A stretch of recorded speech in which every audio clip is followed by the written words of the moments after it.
Good morning everyone.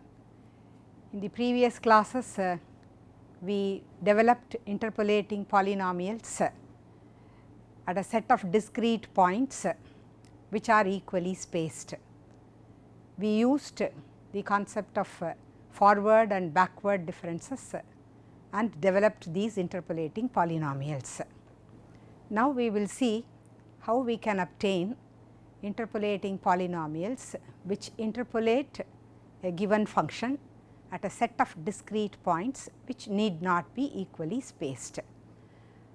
And Lagrange developed this interpolation formula and it is referred to as Lagrange Interpolation Polynomial.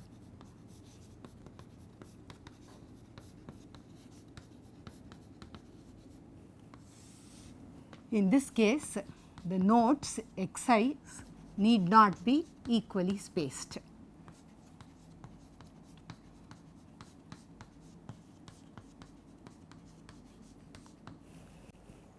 So, let us consider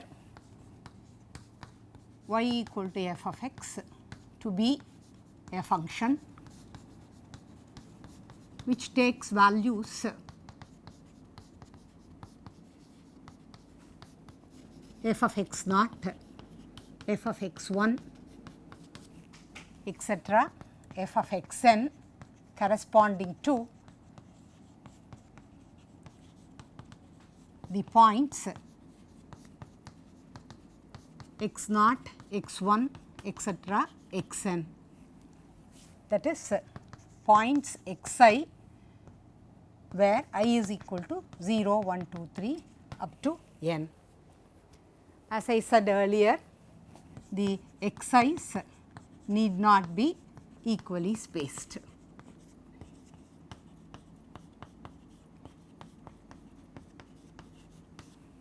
So, there are n plus 1 distinct points.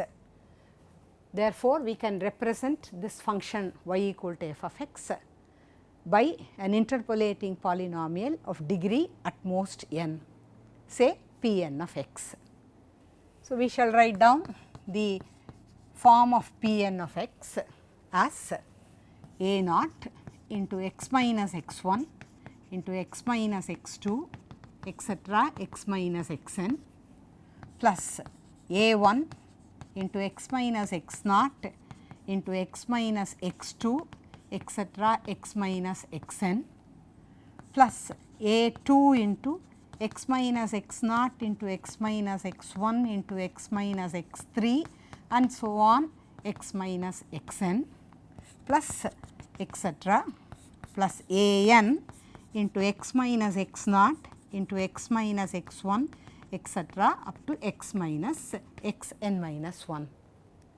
We observe that the first term has n factors x minus x1, x minus x2 etc. x minus xn. The coefficient is a naught. This does not contain the factor x minus x naught. The second term again has n factors x minus x naught, x minus x2, x minus xn. It does not have the factor x minus x1. The coefficient of this term is a1. So, we now know the pattern. So, that the last term has again n such factors x minus x naught, x minus x1 etc. x minus xn minus 1 and does not have the factor x minus xn in it, and the coefficient of this term is an. So, there are n plus 1 unknowns a naught, a1 etc. an, and we want this polynomial p n of x to be the interpolating polynomial that interpolates the function y equal to f of x at a set of discrete points xi. Namely, we want p n of x to be such that p n of xi is f of xi for I is equal to 0, 1, 2, 3 up to n. When we satisfy these n plus 1 conditions, we will determine the constants a naught to a n, and when we substitute them here, we will obtain the required interpolating polynomial. So, let us work out the details. So, I want p n of x naught to be f of x naught, which says f of x naught is equal to, I observe that all these terms have x minus x naught as a factor in them. So, when I evaluate at x is equal to x naught, all of them will not contribute. The only term that contributes is the first term.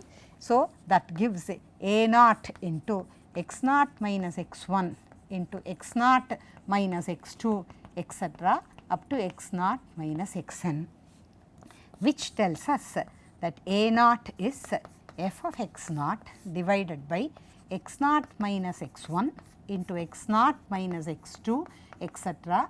up to x naught minus x n. So, a naught gets determined using this condition. Similarly, I apply the next condition. What is it? P n at x 1 must be equal to f of x 1. So, this tells me that f of x 1 should be equal to, again I have to evaluate the right hand side at x is equal to x 1, and I observe that except this term, all the other terms have x minus x 1 as a factor in them, and hence they will not contribute. The only term which contributes from the right hand side is this term, and that gives you a 1 into x 1 minus x naught into x 1 minus x 2 etc. up to x 1 minus x n, and therefore, a 1 is f of x 1 divided by x 1 minus x naught into x 1 minus x 2 etc. up to x 1 minus x n. So, we have determined a 1 from the condition P n at x 1 is f of x 1. Similarly, a 2 will be obtained using the condition P n at x 2 is f of x 2. So, in general a I will be obtained using the condition P n of x I equal to f of x I. So, let us just write down the result for a n. So, we obtain a n by using the condition that P n at x n is f of x n. So, this gives you that a n will be equal to f at x n divided by x n minus x naught into x n minus x 1 etc. up to x n minus x n minus 1. So, having determined all these coefficients, we can substitute in P n of x equal to a naught into something and so on plus a n into this factor, and write down the resulting interpolating polynomial. Hence, P n of x will be equal to a naught. What is it?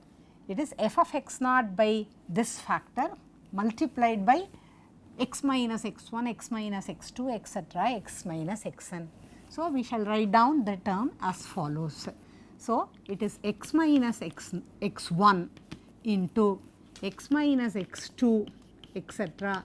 up to x minus x n divided by the denominator is x naught minus x 1 into x naught minus x 2 etc. up to x naught minus x n multiplied by f of x naught. That is the first term. Next term will be plus. I should substitute for a 1. So, a 1 is obtained here.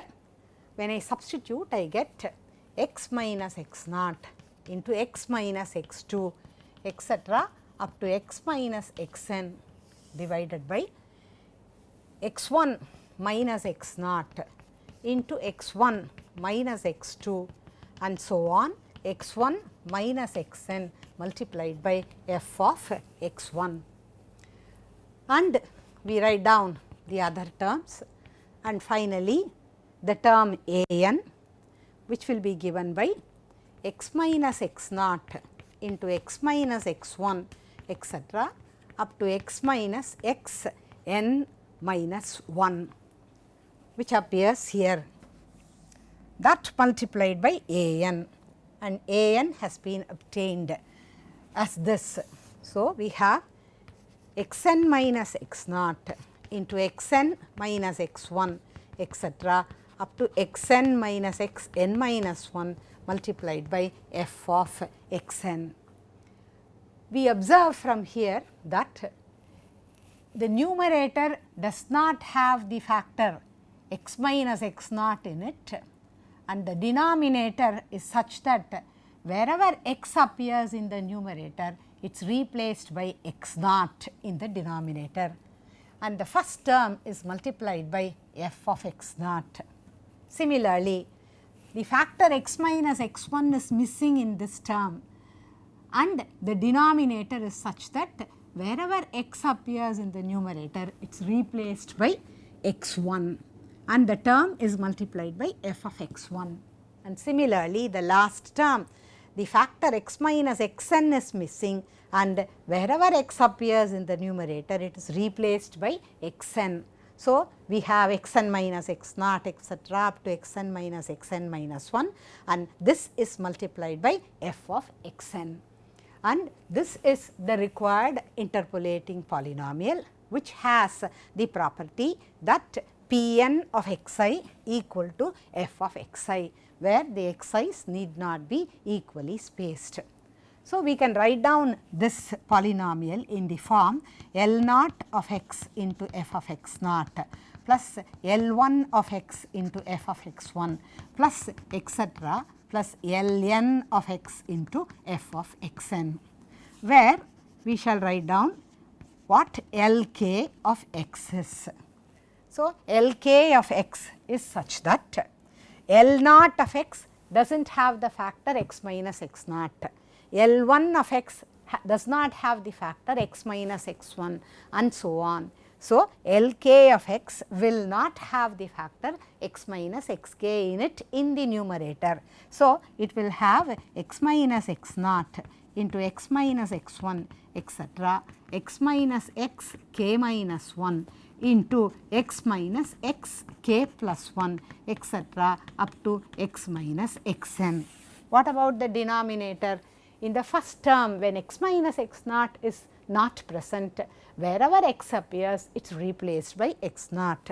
So, here x minus xk is not present. So, wherever x appears in the numerator, it should be replaced by xk. So, it is xk minus x naught into xk minus x1 etc. xk minus xk minus 1 into xk minus xk plus 1 and so on xk minus xn, and that is what is Lk of x, and it should be multiplied by f of xk, so that we have Pn of x to be equal to L naught of x f of x naught plus L1 of x f of x1 etc. Ln of x f of xn, and therefore, I can write down Pn of x in the form sigma k is equal to 0 to n Lk of x into f of xk. And let us look at the properties of this Lk of x, right. What can you say about Lk at xk? So, when I evaluate at x is equal to xk, then I will have xk minus x naught, xk minus x1 etc. up to xk minus xn, and I observe that these are the factors which appear in the denominator. So, Lk of xk will be equal to 1. On the other hand, if I evaluate Lk at any other xi I not equal to k, then I observe, I put x is equal to xi, right, and in that case there will be a factor x minus xi here in the numerator, and therefore, this will be equal to 0, and so whenever k is different from I, Lk of xi is equal to 0. Hence, we have the Lagrange interpolating polynomial to be given by this with the property that Lk of xk is 1 and Lk of xi is 0 for k not equal to I. And this polynomial is the interpolating polynomial that interpolates the given function y is equal to f of x at a set of n plus 1 distinct points which need not be equally spaced. and this is a polynomial of degree at most n, which interpolates at a set of n plus 1 distinct points. So, the natural question that comes to our mind is this polynomial a unique polynomial that interpolates the given function at a set of n plus 1 distinct points. So, let us prove that the polynomial is a unique polynomial that interpolates the given function. Let us work out the details of this. So, we want to prove the uniqueness of the Lagrange polynomial which interpolates the given function. Suppose on the contrary,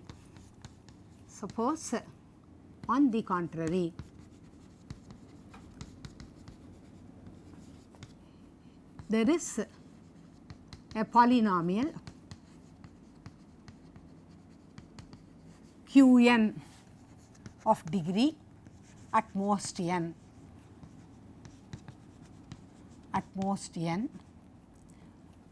which interpolates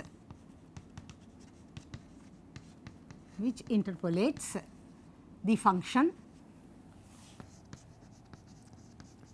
y equal to f of x at xi for I is equal to 0, 1, 2, 3 up to n, where xi's need not be equally spaced, and that Pn is different from Qn. Then we observe that Pn minus Qn is a polynomial of degree at most n,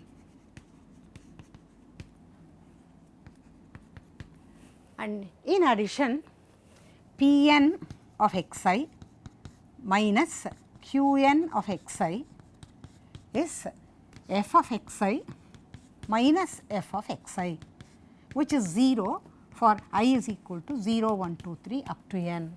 Why? Each is an interpolating polynomial for the function f of x that interpolates the function at the interpolation points xi for I is equal to 0 to n.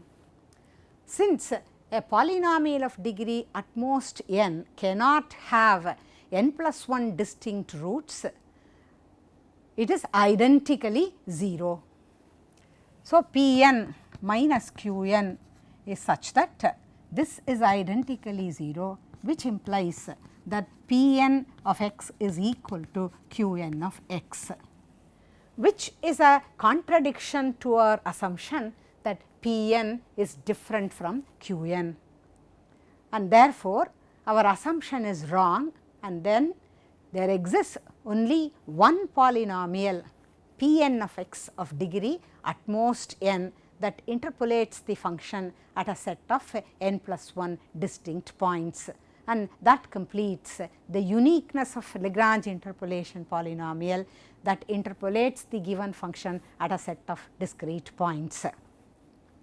So, let us complete the details. So, which is a contradiction to our assumption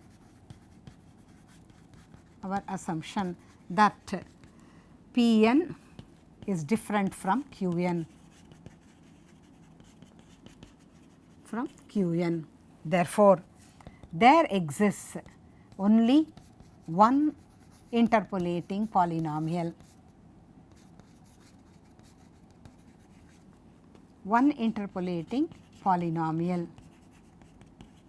that interpolates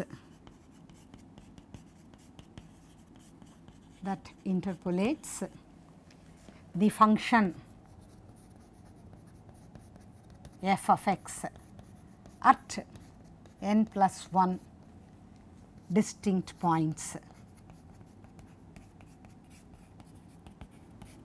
So, I can also say there exists only one interpolating polynomial of degree at most n that interpolates the function f of x at n plus 1 distinct points, and this completes the uniqueness of the interpolating polynomial, namely Lagrange interpolating polynomial that interpolates the function at a set of discrete points.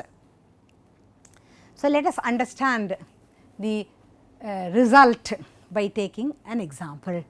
Suppose say I want you to construct a quadratic interpolating polynomial that interpolates the function f of x is equal to e power x in the interval -1 to 1 with interpolation points. How many points should I have if I want to interpolate the function by a quadratic interpolating polynomial? That is a second degree polynomial. So, I require 3 interpolation points. So, the interpolation points are say x naught equal to -1, x1 equal to 0 and x2 equal to 1. Then what are the corresponding values of this function f of x naught? It is e to the power of x naught. F of x1 is e to the power of x1 and f of x2 is e to the power of x2. So, I have information at a set of 3 distinct points x naught, x1, x2 and the corresponding function values are available too. Therefore, I can represent this function in the interval -1 to 1 by a quadratic interpolating polynomial, which we denote by P2 of x. What is that P2 of x? It is L naught of x into f of x naught plus L1 of x into f of x1 plus L2 of x into f of x2. And hence, I write down what are these polynomials L naught, L1 and L2. What is L naught of x? It should be x minus x1 into x minus x2 by x naught minus x1 into x naught minus x2. So, it is x minus x1 is 0, x minus x2 is 1, then x naught is minus 1, then x naught is minus 1 minus x2 which is 1. So, that I get x into x minus 1 divided by minus 1 into minus 2. So, it is 2, that is L naught of x. Similarly, we write down L1 of x. So, that will have x minus x naught into x minus x2 by x1 minus x naught into x1 minus x2. So, that gives us x minus x naught is minus 1, x minus x2 is 1 and x1 is 0, x naught is minus 1, x1 is 0 and x2 is 1. This gives you x plus 1 into x minus 1. So, x square minus 1 by 1 into minus 1. So, we have 1 minus x square, that is L1 of x. We now write down L2 of x. This will be x minus x naught into x minus x1 by x2 minus x naught into x2 minus x1. We substitute the values for x naught, x1, x2. So, x minus x naught is minus 1, x minus x1 is 0, x2 is 1, x naught is minus 1, x2 is 1 and x1 is 0. This gives you x plus 1 into x divided by 2 into 1. So, we have determined L naught, L1 and L2. We also have knowledge of f of x naught, f of x1, f of x2. We substitute and obtain the quadratic interpolating polynomial P2 of x that approximates the given function e to the power of x in the interval -1 to 1. What is it? P2 of x will be x minus x into x minus 1 by 2 into f of x naught, which is 1 by e, plus L1 of x 1 minus x square into f of x1, which is e power 0, then plus L2 of x, which is x into x plus 1 divided by 2 into f of x2, which is E. So, this is the required quadratic interpolating polynomial such that P2 of x approximates the function f of x. What is f of x? E power x is approximated by P2 of x, where for x in the interval minus 1 to 1. I hope the explanations and the calculations are clear to you. So, we have been able to obtain an interpolating polynomial known as Lagrange interpolating polynomial that interpolates the function at a set of n plus 1 distinct points which need not be equally spaced, and the polynomial is of degree at most n. And this polynomial has the property that at the points xi, it takes the same value as the function. So, this is so for I is equal to 0 to n. So, the question arises, what happens at any other x which is different from xi for I is equal to 0, 1, 2, 3 etc. up to n. At these points x which are different from xi, Pn of x will be different from f of x. So, the question is, how large is this difference f of x minus Pn of x at any x which is different from xi? So, if the function f has sufficient smooth properties, then it is possible to provide an estimate of the size of the interpolation error. What is the interpolation error? At any x, the difference between f of x and the polynomial of degree n that approximates the function is f of x minus Pn of x, and that is the interpolation error. If f has some smooth properties in an interval, then it is possible for us to provide an estimate of the size of the error bound, and that is given by the following theorem. So, we shall write down the statement of the theorem and then try to work out the details of the proof and obtain an estimate of the size of the interpolation error when a function f of x is approximated by a polynomial of degree at most n with interpolation points xi, I is equal to 0 to n, which need not be equally spaced.